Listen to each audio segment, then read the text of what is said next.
Hello, love. Hi, my friends. I'm very happy to be here with you. So let's begin with a deep breath. And a field of gold. My talk today is called Fields of Gold. So let's begin with a field of gold. And let's make it a golden wheat field.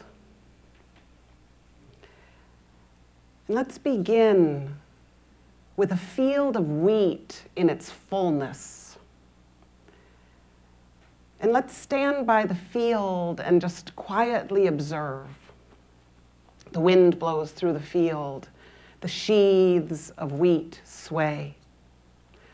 The light of the sun glints off the sheaths. The wind and our breathing are the only sound. Now, let's walk through that field. Let's give ourselves a path through the center of the field. Everywhere we look, there is wheat ripening and it's golden. We can't help but reach out and touch the sheaths as we pass. They receive our touch and then return to their uprightness. They're soft and yielding, but also together stand strong. Now, let's be a single sheath in that field. We're one among millions in a vast golden sea. We're rooted in Mother Earth and we're reaching towards the sky and the golden sun warms us. We've already grown so much. We've sprung from a tiny seed to stand upright. We soak in the generosity of the sun. We brush up against one another. We're each utterly unique and the one field. We're held by silence. We know we grow to serve. We are here to nourish. Our purpose is to grow and give of ourselves. The gold of the field shines with redemption and possibility. Its harvest is an offering of the multitude. It is the whole field that nourishes, not the individual sheath. It is the field that radiates. Now, let us be the sun shining on the field. Let us see this field and the many fields across the planet. Let us see the growth, the patchwork quilt of different communities of nourishment. Recognize that the physical field of wheat, of corn, of sunflowers invites us to consider the subtler fields that interpenetrate and connect us. A field is a place where the many are the one in the name of growth and nourishment. And everything grows because of this great golden radiance, the sun, gold above, gold below. The field of gold shimmers in gratitude. So now, my friends, let's arrive fully in this room, in this, our field of wheat. In this field of gold in which we sit, in which we stand, we each germinate and grow in our ripeness.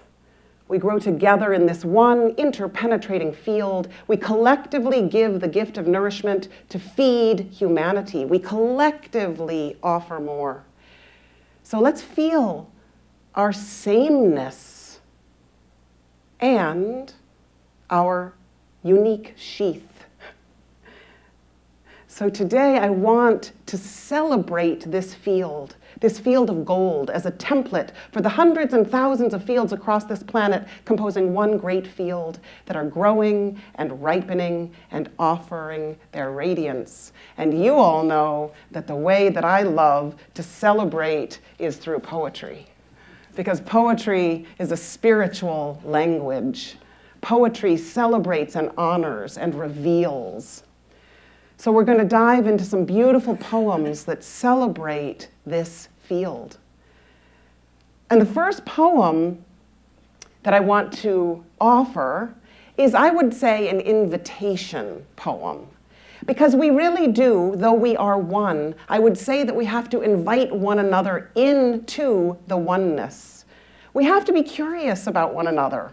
We have to look up and out from our own self-gazing to greater and greater selves. And this starts with our neighbor.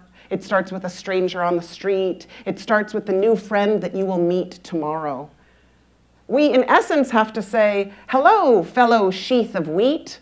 I am one with one, and you are one with me. Welcome. Tell me your story. So before I read, maybe just sway for a moment into your fellow sheath of wheat and say, hello, fellow sheath of wheat. Go ahead, sway, sway. Hello, fellow sheath of wheat. Hello, golden radiance. Hello, brightly radiant one.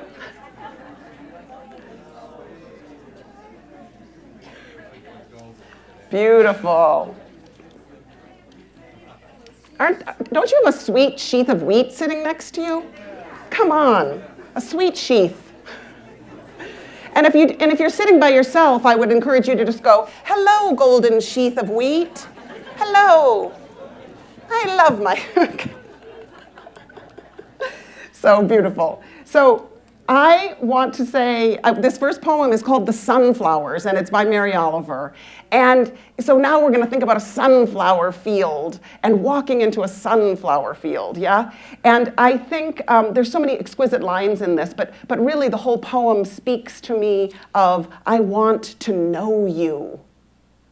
That's where it has to start. I want to know you. So here it goes, Mary Oliver. Come with me into the field of sunflowers. Their faces are burnished discs. Their dry spines creak like ship masts. Their green leaves, so heavy and many, fill all day with the sticky sugars of the sun. Come with me to visit the sunflowers. They are shy, but want to be friends. They have wonderful stories of when they were young, the important weather, the wandering crows. Don't be afraid to ask them questions. Their bright faces, which follow the sun, will listen, and all those rows of seeds, each one a new life. Hope for a deeper acquaintance. Each of them, though it stands in a crowd of many, like a separate universe, is lonely. The long work of turning their lives into a celebration is not easy. Come and let us talk with those modest faces, the simple garments of leaves, the coarse roots in the earth, so uprightly burning.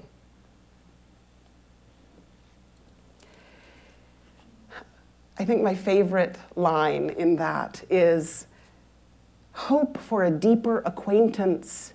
Each of them, though it stands in a crowd of many like a separate universe, is lonely. The long work of turning their lives into a celebration is not easy.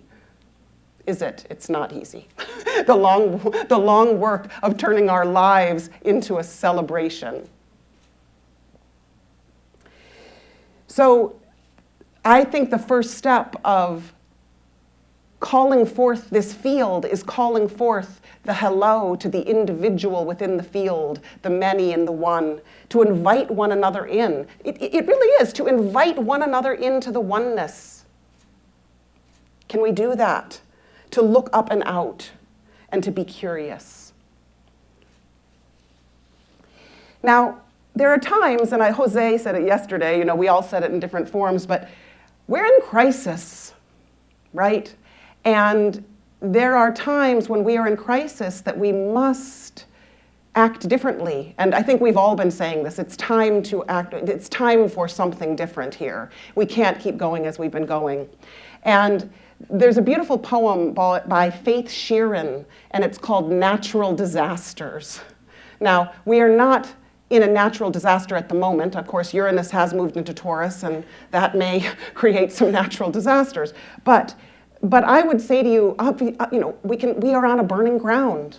We are on a burning ground, and we have to treat, even if we're standing next to a fellow sheath of wheat that's a little crinkly or odd, we may have to befriend that crinkly, odd sheath of wheat when we normally wouldn't, when we normally might just stand in our golden radiance and turn our face towards the sun. Yeah? So this poem, this is about uncommon friendships, and that it sometimes takes a burning ground to change our ways. Yeah? It takes a crisis to change our ways.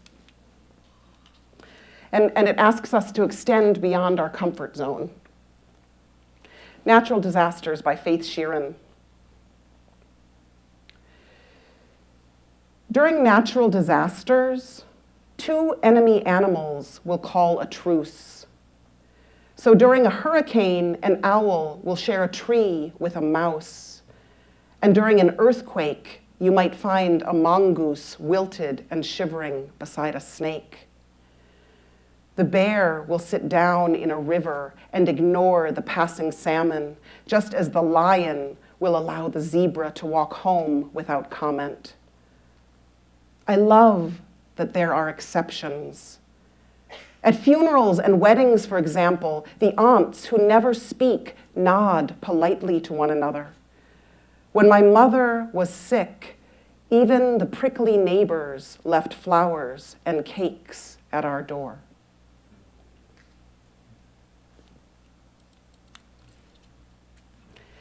These times require us to outshine our closures. Yeah? These times require us to extend beyond our comfort zone. These times require us to not preserve any love, but to liberate all the love we have available to liberate. Yeah? So oneness can't just be an idea.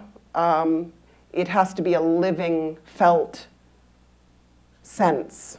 And there are steps along the way that we might feel this more deeply. I'm so moved by some of those, An owl will share a tree with a mouse. Can't you just see it? Little mouse and the owl, the mongoose and the snake. It's like unlikely partners and friends. But, I always think of this too. Do any of you take, Lyft or Uber? I'm always amazed when I get in a Lyft or an Uber. I'm always going to have an uncommon conversation. I'm not one of the people that sits in the corner with my phone and I'm like, hello. It's nice to meet you. You'll be driving me for the next 10 miles, and I just can't help it. I just engage in conversation, and every time I know that this person is going to be wildly different than I am, have wildly different opinions, and there's going to be an opportunity to extend a line of light that perhaps wasn't there before. Yeah. So one of the things as I was preparing this talk that just delighted me is I started to think about, as I am wont to do, poetry as a spiritual language and as a language of hope and possibility. And I did some research around inaugural poems. And guess what? The very first poem spoken at an inauguration, a presidential inauguration in the United States, wasn't until Kennedy. And he invited Robert Frost to speak a poem. I think this is good news, that this began, that this, and every president since then has not asked a poet to speak, but many have.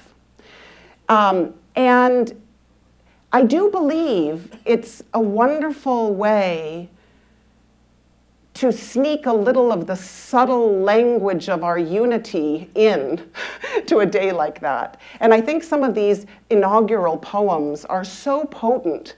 And we use them on an inauguration, on this day when we're filled with hope and possibility. But I said, why don't we return to these? Why don't we ever return to these inaugural poems? Because this is a poet that's getting to take a snapshot of the world at this moment, or of our country at this moment, and say, this is what I see. This is the hope I have for us. And as Elizabeth Alexander wrote, This is her praise song for the day. So Elizabeth Alexander wrote this poem for Barack Obama's first presidential inauguration. And she asks us, in terms of creating the field, she also asks us to love beyond all categories. And she asks us to take the perspective of the sun and to love all that are in your light. And yeah, so maybe that's enough to say about that. But I do think that in these times we need the poets who speak the subtler woven truths.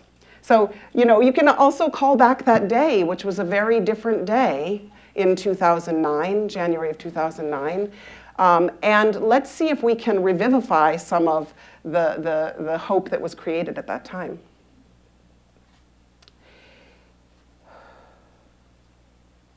Each day, we go about our business, walking past each other, catching each other's eyes or not, about to speak or speaking. All about us is noise. All about us is noise and bramble, thorn and din, each one of our ancestors on our tongues.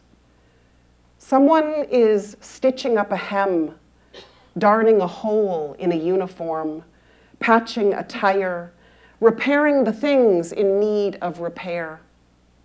Someone is trying to make music somewhere with a pair of wooden spoons on an oil drum, with cello, boombox, harmonica, voice.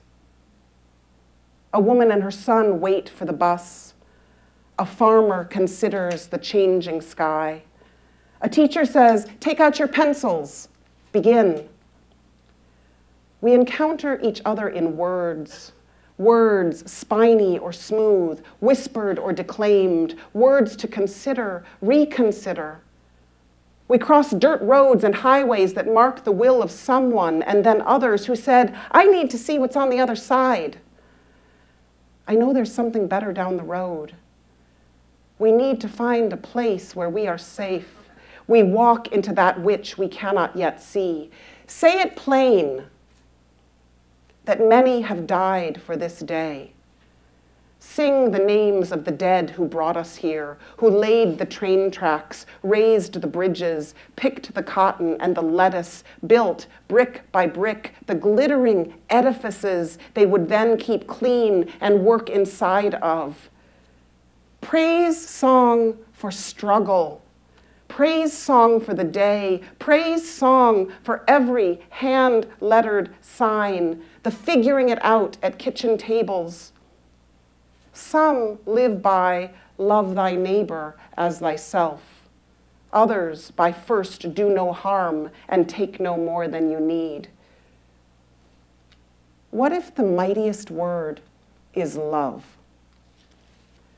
Love beyond marital, filial, national, love that casts a widening pool of light, love with no need to preempt grievance. In today's sharp sparkle, this winter air, anything can be made, any sentence begun, on the brink, on the brim, on the cusp, praise song for walking forward in that light. Yeah.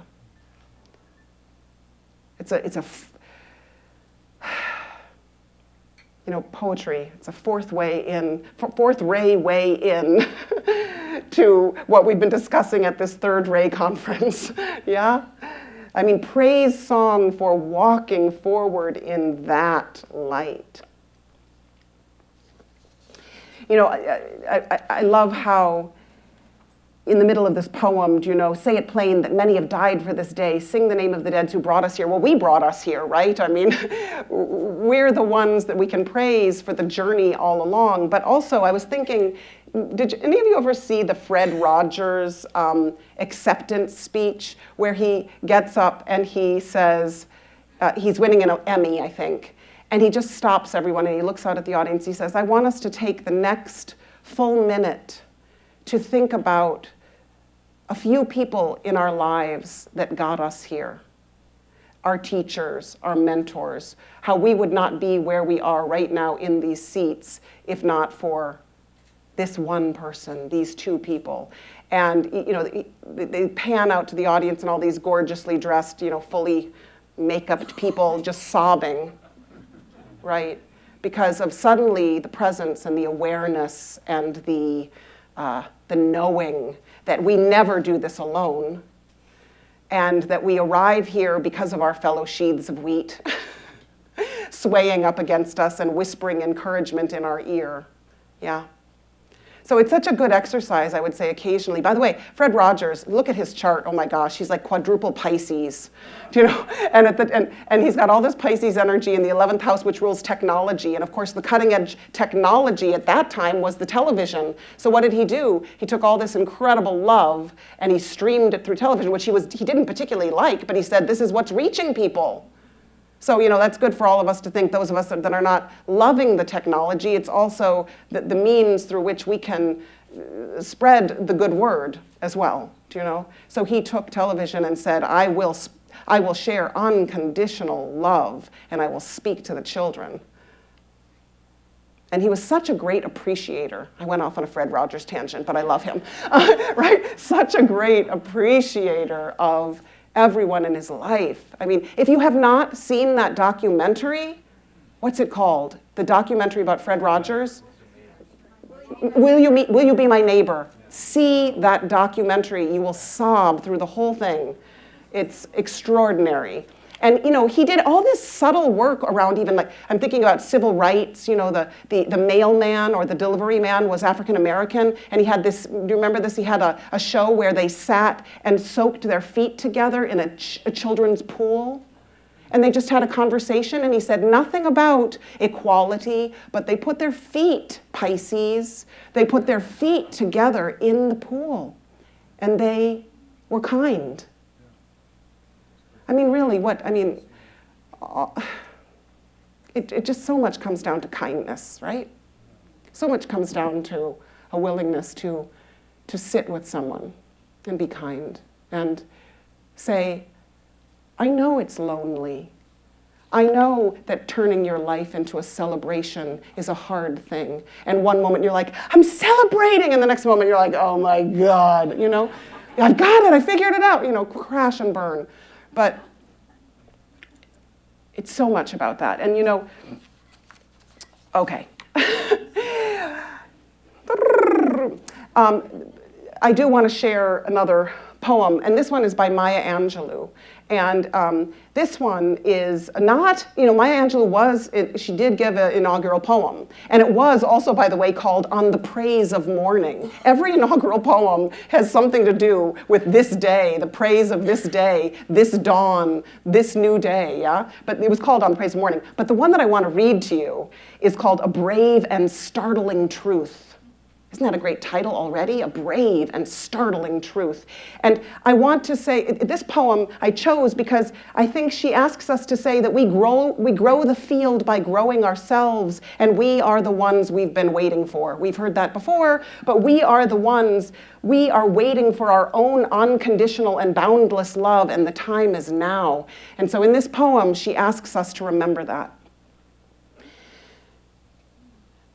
It's an invocation. Think of it as an invocation, yeah? A brave and startling truth. We the people, we this people, on a small and lonely planet, traveling through casual space, past aloof stars, across the way of indifferent suns, to a destination where all signs tell us it is possible and imperative that we learn a brave and startling truth. And when we come to it, to the day of peacemaking, when we release our fingers from fists of hostility and allow the pure air to cool our palms, when we come to it, when the curtain falls on the minstrel show of hate, and faces suited with scorn are scrubbed clean, when battlefields and Colosseum no longer rake our unique and particular sons and daughters up with the bruised and bloody grass to lie in identical plots in foreign soil.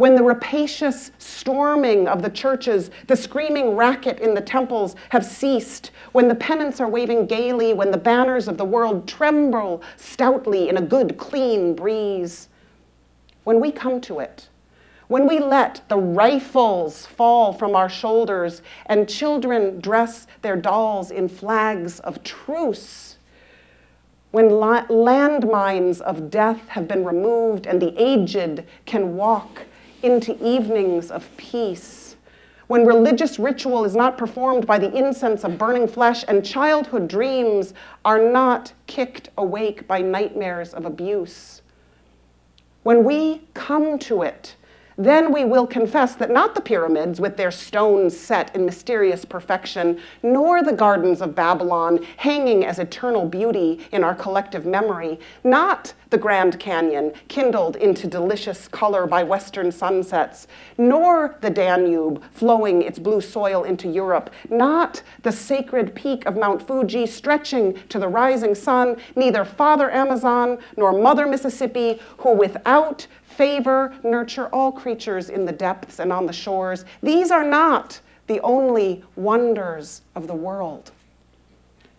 When we come to it, we, this people, on this minuscule and kithless globe, who reach daily for the bomb, the blade, and the dagger, yet who petition in the dark for tokens of peace.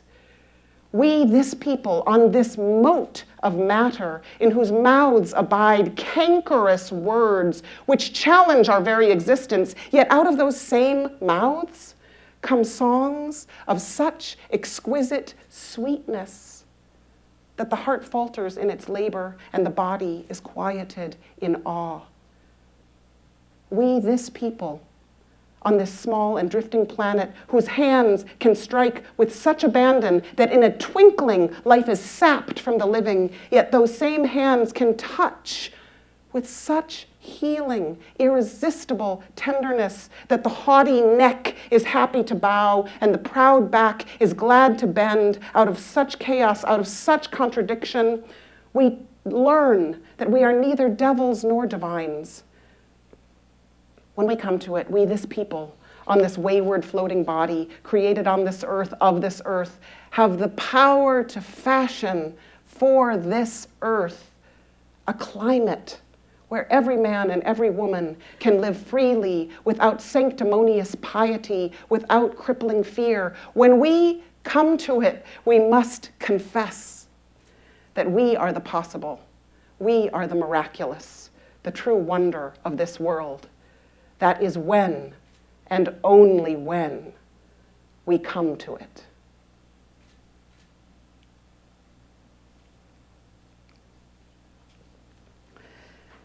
That is when and only when we come to it. When are we ready to restore the plan on Earth? You know, she writes about climate change, right? A climate where every man and every woman can live freely without sanctimonious piety, without crippling fear. I think that's part of the climate change that needs to happen, that we can create an environment in which we feel the love, in which we feel free of fear. You know, both poets, both the Alexander and Maya Angelou hold our humanity so completely. They name the crisis and yet they name the possibility, right? It's like Ronaldo. He names the absolute ugliness of the present moment, but also says we can absolutely change in this moment. So we name the truth, but we plant the seeds of hope, right? But we have to come to it. We have to come to it. We have to confess that we are the possible. We are the miraculous, the true wonder of this world. Yeah. It's interesting. How do you listening to poetry is actually, it requires something different than even all the listening we've been doing. It's even like, I would even ask you, like, how have you been listening to the poetry? Is it like trying to understand? Is it through the heart? Is it like the whole front and back surface of your body are open? Like, experiment. I just have a couple more poems, but listen in a different way. Receive it in a different way. See if you can breathe in the words. See if there's a line that pierces you that you just want to whisper to yourself. See if there's a line that changes your life. In those poems that I've read, there are lines that can change our lives, right? They're seed thoughts. They're game changers. They're poets as change makers.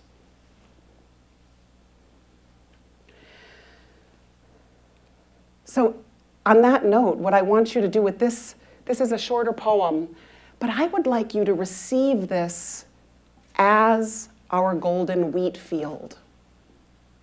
How is it to receive something as a field, as a group? Because this poem is a blessing that is meant only to be received by the group. Do you know in Heart by Agni Yoga's Heart, he says the heart is a universal organ, that it doesn't even begin to work, so to speak, until it is beating as one, until the group heart is alive, yeah? So this is a poem actually by Jan Richardson. She wrote it as a blessing for Pentecost. And she wrote, I highly recommend this book, it's called A Cure for Sorrow. And her husband died, she fell deeply, deeply in love later in life and then lost her husband just a few years later. And so she went through a huge, huge grieving time. And she went away to a small cabin, I think in Ireland or Wales or something. And she wrote a whole book of blessings. And this book, A Cure for Sorrow. And she blessed everything. And she blessed, the blessing for coming home to an empty house, the blessing for a table set for one, all kinds of different blessings. But this blessing is only for a group. Yeah. And it's called this grace that scorches us. This grace that scorches us. And I would even say, extend your feeling sensitivity as you listen.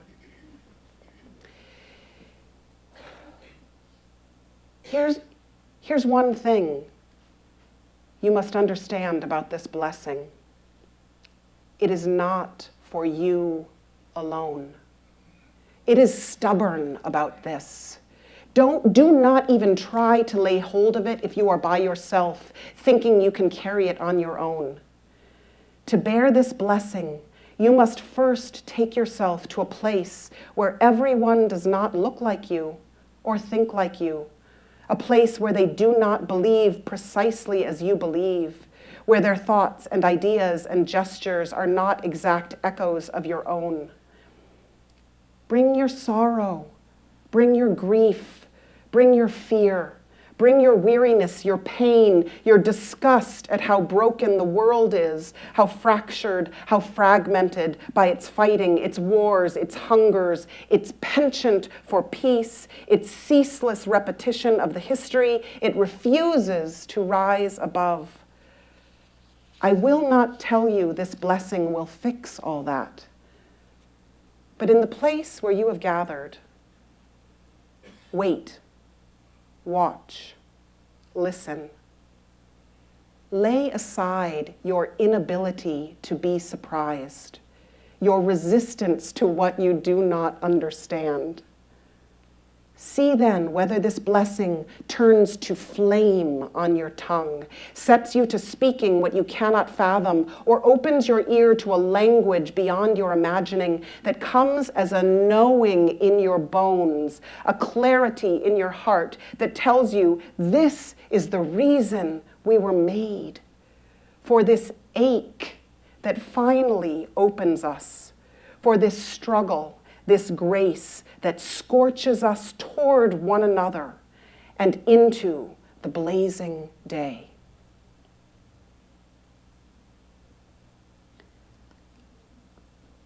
Lay aside your inability to be surprised, your resistance to what you do not understand. See then whether this blessing turns to flame on your tongue, sets you to speaking what you cannot fathom, or opens your ear to a language beyond your imagining that comes as a knowing in your bones, a clarity in your heart that tells you this is the reason we were made, for this ache that finally opens us, for this struggle, this grace that scorches us toward one another and into the blazing day.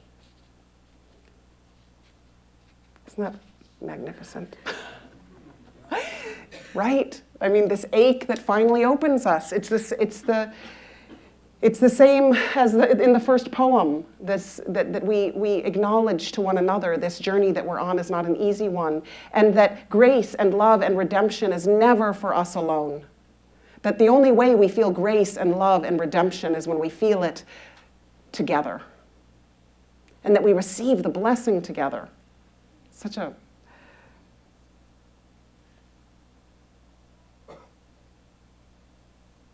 beautiful thing to feel when we feel isolated or bereft or in grief that we feel is not understood. The blessing that we all receive together heals us all together. How was that to listen as a group? It's a different feeling, yeah? It's a different feeling. It increases the radiance in the field. It increases the gold. All right, my dear ones, I have one more poem for you. And it is the poem that was read at the second inauguration of Barack Obama. Let's think about the poem that will be read in 2020 at a beautiful inauguration, filled with hope, filled with new vision. Jupiter and Saturn will be conjunct in Aquarius in early 2020. That's a good thing. So this one is by Richard Blanco. And I love this because it has a third ray quality too. It's the one and the many. And so this one, I want you to almost just whoosh, just let the images wash over you, all right? And it's called One Today. And listen to the number of times that one is spoken, yeah. One sun rose on us today, kindled over our shores, peeking over the Smokies, greeting the faces of the Great Lakes, spreading a simple truth across the Great Plains, then charging across the Rockies. One light, waking up rooftops, under each one, a story told by our silent gestures moving behind windows. My face, your face, millions of faces in morning's mirrors, each one yawning to life, crescendoing into our day. Pencil yellow school buses, the rhythm of traffic lights, fruit stands, apples, limes, and oranges arrayed like rainbows begging our praise. Silver trucks heavy with oil or paper, bricks or milk, teeming over highways alongside us on our way to clean tables, read ledgers, or save lives, to teach geometry or ring up groceries as my mother did for 20 years so I could write this poem. All of us as vital as the one light we move through, the same light on blackboards with lessons for the day, equations to solve, history to question, or atoms imagined, the I have a dream we keep dreaming, or the impossible vocabulary of sorrow that won't explain the empty desks of 20 children marked absent today and forever. Many prayers, but one light, breathing color into stained glass windows, life into the faces of bronze statues, warmth onto the steps of our museums and park benches as mothers watch children slide into the day.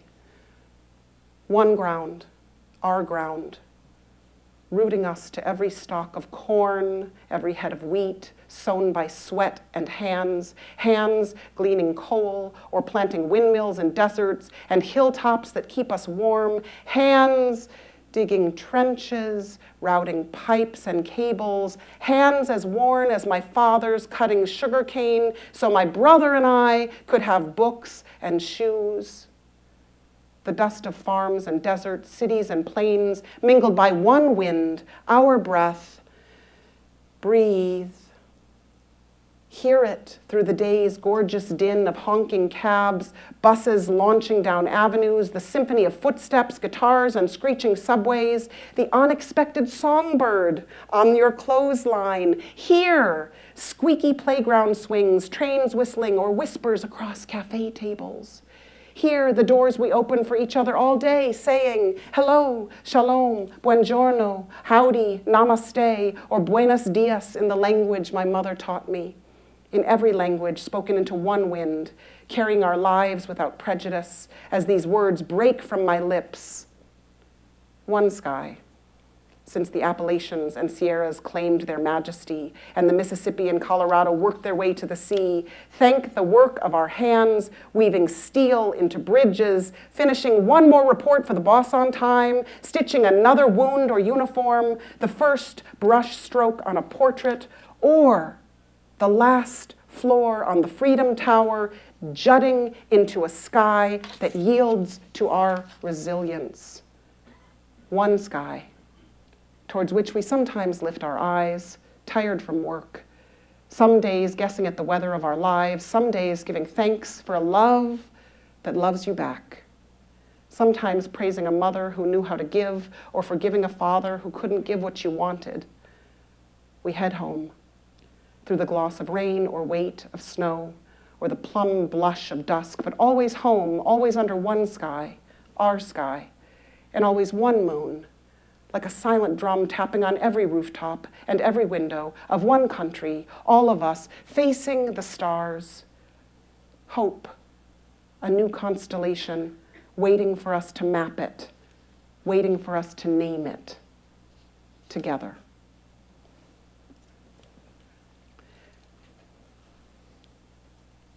So, what does a planet look like where light has won? And how does this great dance of alchemy in which we ourselves become golden, how does this unfold? Sometimes so much can be said in a simple way. We're the wheat field, we're the sun, we are the sheath, we are the golden radiance that grows in the company of one another, and our light is greater as we know ourselves as one. And I'm honored and I'm humbled to stand with you in this golden field, where together we can awaken, grow, and serve, and love. Thank you, my friends.